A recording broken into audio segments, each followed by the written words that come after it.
दोस्तों, जिस भाई ने मेहनत मजदूरी करके अपने भाई को पढ़ाया, उसी भाई ने उसका इलाज करने से मना किया। यह कहानी दोस्तों आपको रुला देने वाली है कि कैसे एक भाई ने जिसे डॉक्टर बनाने के लिए अपना सब कुछ न्योछावर कर दिया और उसी भाई ने उसे कैसे किनारा कर लिया। दोस्तों, कहानी में अंत तक बने रहना। इस कहानी में आगे बढ़ने से पहले यदि आप हमारे चैनल पर नए हैं तो चैनल को सब्सक्राइब कर लें और कहानी पसंद आए तो लाइक कर दें। हमारी यह कहानी आपको कैसी लगी कमेंट में जरूर बताएं। उत्तर प्रदेश के एक छोटे से गांव में माता पिता के असमय देहांत के बाद 18 साल के सूरज के कंधों पर 10 साल के किरण की जिम्मेदारी आपट ही थी। सूरज की आंखों में भी सपने थे।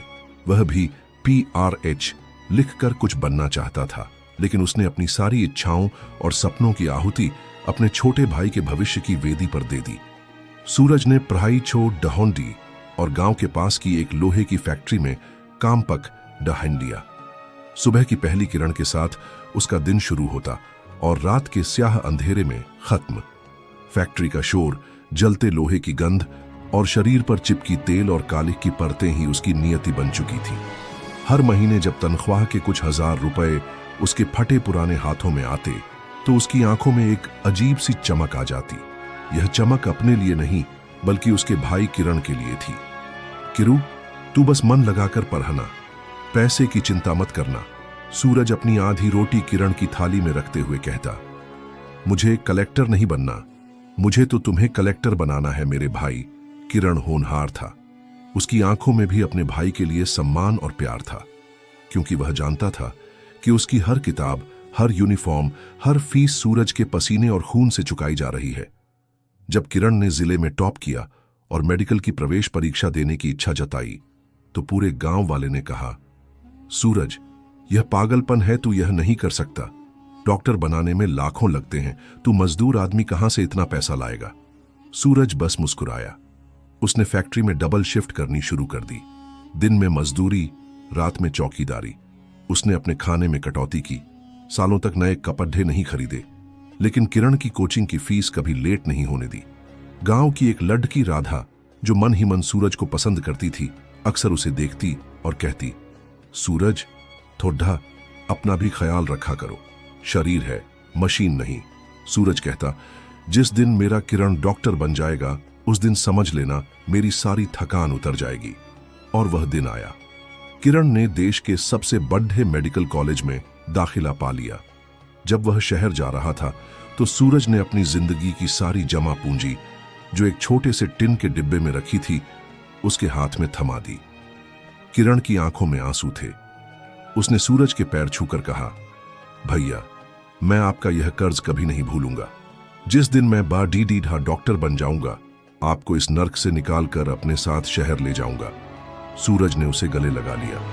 उस दिन उसे लगा जैसे उसकी जिंदगी की सारी तपस्या सफल हो गई। शहर की चकाचौंध और मेडिकल कॉलेज की दुनिया ने किरण को बदलना शुरू कर दिया। शुरू में तो वह हर हफ्ते सूरज को चिट्ठी लिखता, अपने खर्चों का हिसाब देता, लेकिन धीरे धीरे चिट्ठियां कम होने लगीं और फिर बंद हो गईं। अब वह कभी कभार फोन कर लेता, लेकिन उसकी आवाज में अब वह पुरानी गर्मजोशी नहीं थी। उसमें एक अजीब सी दूरी आ गई थी। सूरज खुद को समझाता, पढ़ाई का बोझ होगा, बेचारा थक जाता होगा। समय बीता। किरण ने अपनी पढ़ाई पूरी की और शहर के सबसे बड़े, सबसे महंगे multi speciality hospital life line में एक सर्जन के तौर पर उसकी नियुक्ति हो गई। उसकी शादी भी शहर के एक बड़े बिजनेसमैन की बेटी से हो गई। उसने कभी सूरज को अपनी शादी में बुलाने की भी जरूरत नहीं समझी, बस एक फोन करके बता दिया। सूरज को दुख हुआ, पर उसने अपने दिल को यह कहकर मना लिया कि शायद B-Day लोगों के तौर तरीके अलग होते हैं। उसने राधा से शादी कर ली, जो उसके हर सुख दुख में उसकी ढाल बनकर खड़ी रही। डॉक्टर किरण मेहरा अब एक बड़ा नाम था। महंगी गाड़ियां, आलीशान बंगला और समाज के ऊंचे तबके में उठना बैठना। वह अपने अतीत को, अपने गांव को और उस भाई को पूरी तरह भूल चुका था, जिसने उसे इस मुकाम तक पहुंचाने के लिए खुद को मिटा दिया था। अगर कभी कोई उसके गांव का जिक्र करता तो वह बद्धी एसफाई से बात बदल देता, जैसे वह उसकी जिंदगी का कोई शर्मनाक अध्याय हो जिसे वह मिटा देना चाहता है। एक दिन फैक्ट्री में काम करते हुए एक भयानक हादसा हुआ। एक भारी मशीन का हिस्सा टूटकर सीधा सूरज के दाहिने हाथ पर गिरा। उसकी एक दर्दनाक चीख निकली और वह वहीं बेहोश हो गया। हाथ की हड्डियां बुरी तरह कुचल चुकी थीं, मांस फट गया था और खून की धार बह रही थी। फैक्ट्री के मालिक ने इंसानियत दिखाते हुए उसे तुरंत अपनी गाड़ी में डाला और शहर के सबसे अच्छे अस्पताल की ओर भागा। सबसे अच्छा अस्पताल कौन सा है? उसने अपने मैनेजर से पूछा। सर, लाइफलाइन हॉस्पिटल, वहां देश के बेस्ट सर्जन हैं, डॉ. किरण मेहरा। यह सुनकर सूरज को, जो दर्द से तड़ीडी हाँप रहा था, एक पल को सुकून मिला। उसके होठों पर एक फीकी सी मुस्कान आई। मेरा किरू अब वही मुझे बचाएगा। उसे लगा कि शायद भगवान ने इसी बहाने दोनों भाइयों को मिलाने का रास्ता निकाला है। लाइफलाइन हॉस्पिटल की ठंडी, सफेद और बेदाग दुनिया में सूरज का मैला, खून से लथपथ शरीर एक धब्बे जैसा लग रहा था। उसे इमरजेंसी वार्ड में स्ट्रेचर पर लिटा दिया गया। दर्द असहनीय था, लेकिन उसकी आंखें दरवाजे पर टिकी थीं, अपने भाई का इंतजार कर रही थीं। नर्स ने फॉर्मेलिटीज पूरी करने के लिए पूछा, पेशेंट का नाम? फैक्ट्री के मैनेजर ने कहा, सूरज, और इनके भाई यही डॉक्टर हैं, डॉ. किरण मेहरा। यह सुनकर नर्स की आंखों में हैरानी आई। वह दौड़कर डॉक्टर किरण के केबिन की ओर गई। सर, एक इमरजेंसी केस है। पेशेंट का नाम सूरज है और वह कह रहा है कि वह आपका भाई है। डॉ. किरण, जो अपने इटालियन सूट को ठीक कर रहा था, उसने बिना कोई भाव दिखाए पूछा, कैसी हालत है? सर, दाहिना हाथ पूरी तरह क्रश हो गया है, तत्काल सर्जरी की जरूरत है। हम प्रोसीजर फॉलो करो। पहले डिपॉजिट जमा करवाओ, पेपर्स साइन करवाओ, फिर मैं देखता हूं। नर्स हैरान थी। सर, वह आपका भाई है, मैंने कहा ना, प्रोसीजर फॉलो करो। किरण की आवाज में बर्फ जैसी ठंडक थी। यहां हर पेशेंट मेरे लिए बराबर है, मैं किसी के लिए नियम नहीं तोड़ सकता। नर्स चुपचाप बाहर आ गई। मैनेजर ने जब डिपॉजिट की रकम सुनी तो उसके होश उड्डी एच गए। 5 लाख रुपए। उसने किरण से मिलने की गुजारिश की। कुछ देर बाद डॉक्टर किरण अपने केबिन से बाहर आया। उसकी चाल में वही अहंकार था, चेहरे पर वही पेशेवर मुखौटा। वह सूरज के स्ट्रेचर के पास आकर ऐसे खड़ीडीछा हो गया जैसे किसी अजनबी मरीज को देख रहा हो। सूरज ने भर्राई आवाज में कहा, किरू। किरण ने उसकी आंखों में नहीं देखा। उसने एक्सरे रिपोर्ट को देखते हुए कहा, हाथ की हालत बहुत खराब है, मल्टीपल फ्रैक्चर्स हैं, ऑपरेशन कॉम्प्लिकेटेड है और खर्चीला भी। सूरज को लगा जैसे किसी ने उसके दिल पर हथौड़ा मार दिया हो। किरू, ये तू बोल रहा है? मैं तेरा सूरज भैया हूं। किरण ने एक गहरी सांस ली, जैसे वह बहुत बड़ा बोझ उठा रहा हो। देखो सूरज, मैं यहां एक डॉक्टर हूं और मेरा एक प्रोफेशनल एथिक्स है। मैं अगर तुम्हारे लिए नियम तोड़ूंगा तो मुझे बाकी मरीजों को क्या जवाब देना होगा? तुम लाइन में लगो, पैसे जमा करो, जैसे सब करते हैं, यही सिस्टम है। यह कहकर वह मुद्दकर जाने लगा। सूरज ने अपने बचे खुचे हाथ से उसका कोट पकड़ने की कोशिश की। पैसे पैसे कहां से लाऊंगा मैं इतने? तू तो जानता है मैंने अपनी सारी कमाई। किरण ने अपना कोट झटक दिया।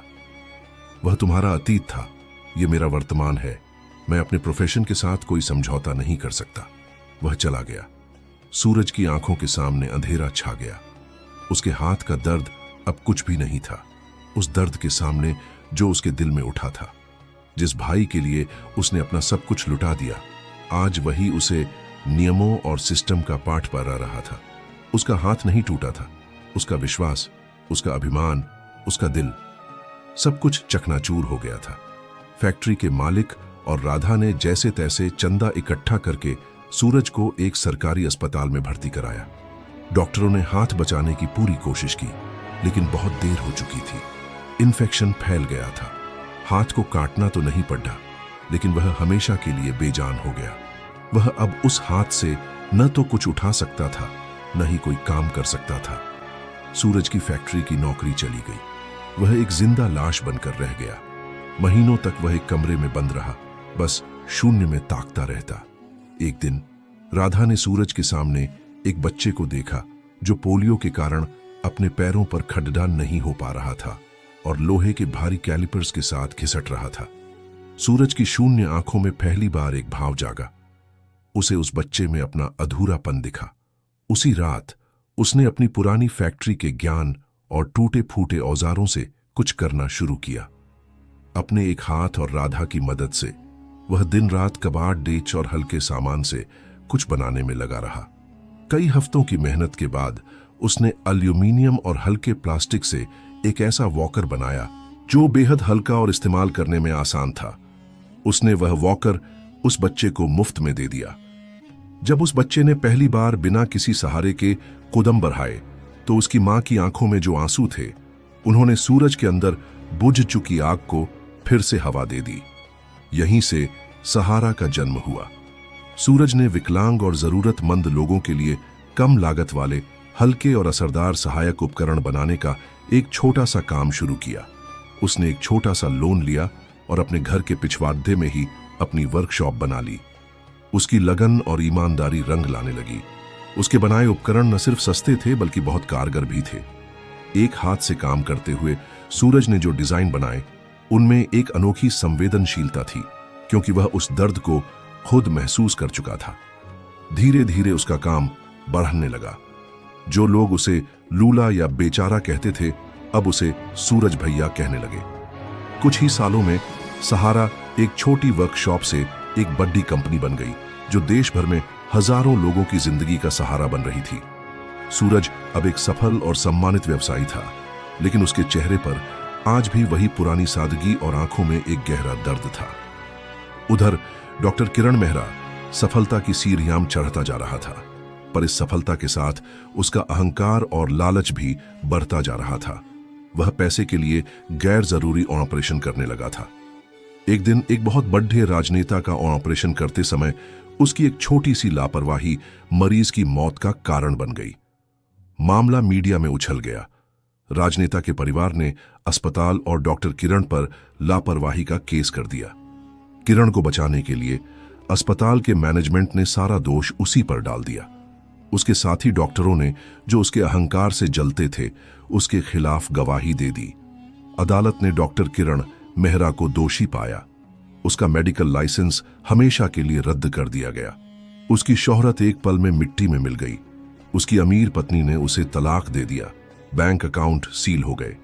जिस लाइफलाइन हॉस्पिटल पर उसे गुमान था, उसी ने उसे बाहर का रास्ता दिखा दिया। रातों रात अर्श से फर्श पर आ गिरा किरण अब सड़ी याचकों पर था। उसके तथाकथित दोस्त उसे पहचानते भी नहीं थे।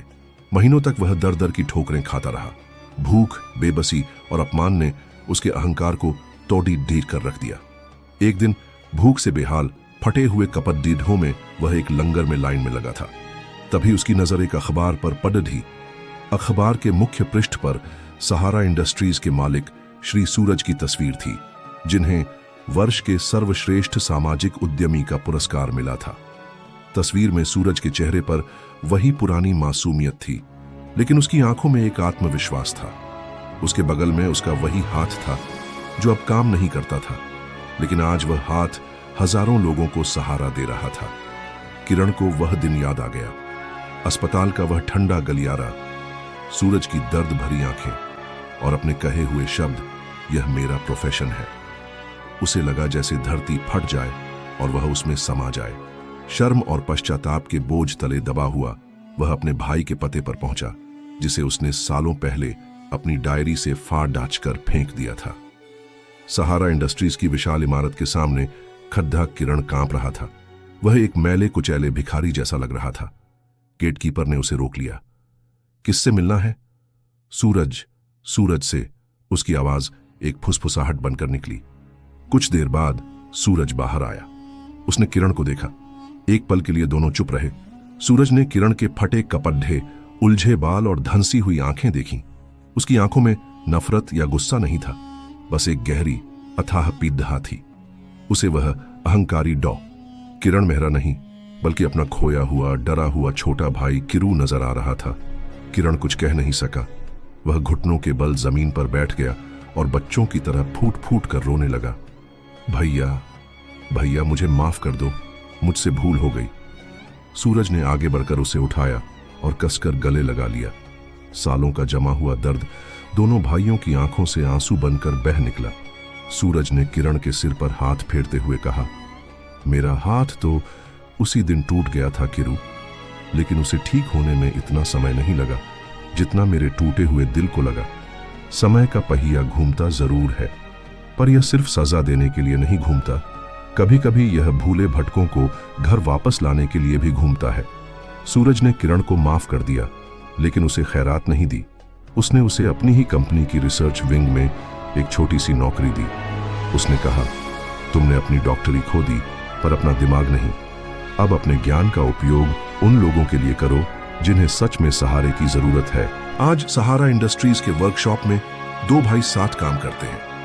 एक जिसका एक हाथ नहीं चलता, पर उसका दिल सोने का है। दूसरा जिसके हाथ कभी जिंदगियां बचाते थे, पर अब वह अपने भाई के सहारे अपनी टूटी हुई जिंदगी को फिर से जोड़ डा रहा है। उनकी कहानी अब खून के रिश्तों पर अहंकार की जीत की नहीं, बल्कि आत्मसम्मान, मेहनत और माफी की एक अमर दास्तां बन चुकी है।